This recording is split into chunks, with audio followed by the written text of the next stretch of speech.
Breast ക്യാൻസറിനെ കുറിച്ച് already ഒരു വീഡിയോ ചെയ്ത് കഴിഞ്ഞിട്ടുണ്ട്. അപ്പം ഒരു വീഡിയോയിൽ കുറേ ഏറെ എൻക്വയറീസും കമൻസും വന്നിട്ടുണ്ട്. അപ്പോൾ അതിലൊരു വലിയ സംശയമായിട്ട് വന്ന ഒരു സംഭവമാണ്. ഇപ്പം പറയാമെന്ന് വിചാരിക്കുന്നു. അതായത് കക്ഷത്തിൽ കാണുന്ന ഒരു കുരു അത് ബ്രസ്റ്റ് ക്യാൻസർ ആകുമോ അല്ലയോ? സാധാരണ കക്ഷം എന്ന് പറയുമ്പോൾ നമുക്കറിയാം അത്യാവശ്യം കൺജസ്റ്റഡ് ആയിട്ടിരിക്കുന്ന ഒരു പാർട്ടാണ്. അപ്പോൾ അവിടെ നമുക്കൊരു ആബ്സസോ ബോയിലോ എന്ന് പറഞ്ഞാൽ സ്കിന്നിൻ്റെ സൂപ്പർഫിഷ്യൽ ആയിട്ടുള്ള ഒരു സംഭവമാണ്, ഒരു അസുഖമാണ്. അതായത് കുരു എന്നൊക്കെ പറയുന്ന പോലത്തെ സാധനങ്ങളാണ്. അത് സ്കിന്നിൻ്റെ സൂപ്പർഫിഷ്യലായിട്ട് മാത്രം ഉണ്ടാവുന്ന ഒരു സാധനമാണ്. അത് ഉണ്ടാവാം.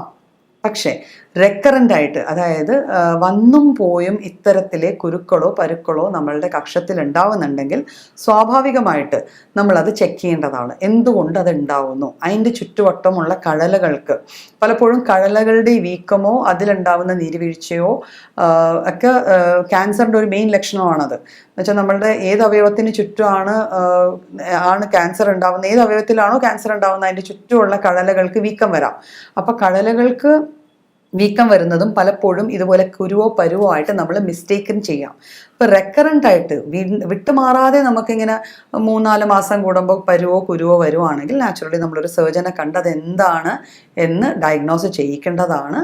പിന്നെ കുരുക്കളല്ലാതെ വേദനയില്ലാതെ ഉള്ള തടിപ്പുകളാണത് എങ്കിൽ ഉറപ്പായിട്ടും അത് നമ്മളൊരു സ്ക്രീനിങ് ചെയ്യേണ്ട, ഒരു ഗൈനക്കോളജിസ്റ്റിനെയോ ഒരു ക്യാൻസർ സ്പെഷ്യലിസ്റ്റിനെയോ കണ്ട് അല്ലെങ്കിൽ ഒരു ഫിസിഷ്യനെങ്കിലും കണ്ട് മിനിമം നമ്മളത് എന്താണ് എന്ന് നോക്കേണ്ടതാണ്. ബിക്കോസ് ബ്രസ്റ്റ് ക്യാൻസർ ആണെങ്കിൽ അതിലെ ഏറ്റവും വലിയ പോസിറ്റീവ് പോയിന്റ്, ഏറ്റവും വലിയ പ്ലസ് പോയിന്റ് എന്ന് പറഞ്ഞാൽ ബ്രസ്റ്റ് ക്യാൻസർ എത്ര നേരത്തെ നമ്മൾ ഡയഗ്നോസ് ചെയ്യുന്നു അത്രയും നമുക്ക് ഒരാളുടെ ലൈഫ് എക്സ്പെക്റ്റൻസി കൂട്ടാം. ഒരാളുടെ അസുഖം പൂർണ്ണമായിട്ടും വേണമെങ്കിൽ നമുക്ക് ചികിത്സിച്ച് മാറ്റി നോർമൽ ലൈഫ് ലീഡ് ചെയ്യാം. അപ്പോൾ അതുകൊണ്ട് ഇത്തരത്തിലെ ചെറിയ ലക്ഷണങ്ങളെ നമ്മൾ ഒരിക്കലും ഇഗ്നോർ ചെയ്യരുത്. അതെന്താണ് എന്നുള്ളത് ഇൻവെസ്റ്റിഗേറ്റ് തന്നെ ചെയ്യണം. പലപ്പോഴും ഇപ്പോൾ ഈ വീഡിയോ ചെയ്ത് കഴിഞ്ഞ് വരുന്ന എൻക്വയറീസിൽ ഒരു ചെറിയ സംഭവം വല്ലാണ്ട് ടെൻഷൻ ഉണ്ടാക്കുന്നു, എനിക്ക് ഉറക്കം ഇത്തരത്തിലെ കാര്യങ്ങൾക്ക് അവിടെ ഒരു വിലയുമില്ല. നമ്മുടെ ടെൻഷനോ ആൻസൈറ്റീസോ അല്ല അവിടെ. നമ്മളത് അസുഖമാണോ അല്ലയോ എന്ന് അറിയണമെങ്കിൽ നമ്മൾ നാച്ചുറലി അതിന് കമ്പീറ്റൻ്റ് ആയിട്ടുള്ള അതോറിറ്റീസ് ഉണ്ട്, ഡോക്ടേഴ്സ് ഉണ്ട്, ഫിസിഷ്യൻസ് ഉണ്ട്. അവരെ പോയി കാണുക, ഇതെന്താണെന്ന് കൺഫേം ചെയ്യുക, അതിന് വേണ്ട ലാബ് ടെസ്റ്റുകൾ ചെയ്യുക.